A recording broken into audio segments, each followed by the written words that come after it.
അടുത്ത ദിവസം അയ്യോ, നമ്മുടെ വയലിനെ വിളിച്ചാൽ ആരാ എന്താ ചെയ്തത്? ആരോ മോഷ്ടിച്ചതുപോലെ എനിക്ക് തോന്നുന്നു. ഇവിടെ നോക്ക്, ആരെങ്കിലും ചെയ്തിട്ടുണ്ടാകും. ശരി, അവരോട് ക്ഷമിക്കേ. നടന്നതൊക്കെ നടന്നുപോയി.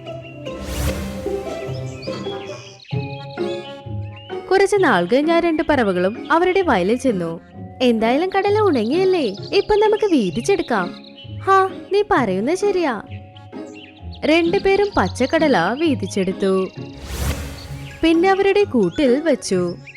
ജിൽമിൽ അതിന്റെ കൂട്ടിൽ വന്ന് ആലോചിച്ചു, ഇത്ര കഷ്ടപ്പെട്ട് ഞങ്ങൾ പച്ചക്കടല കൃഷിയിട്ടു, പക്ഷെ അറിയില്ല, ആരും മോഷ്ടിച്ചിട്ട് പോയി. ശരി, എന്തോ ആവട്ടെ, ഇതിലുള്ള കടല സത്യത്തിൽ എനിക്ക് കൂടുതലാണ്.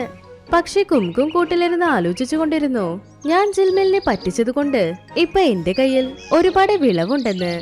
ഇനി ഒരു വർഷത്തേക്ക് ഒന്നും ചെയ്യേണ്ട ആവശ്യമില്ലെന്ന്. അത് കഴിഞ്ഞത് ഉറങ്ങി.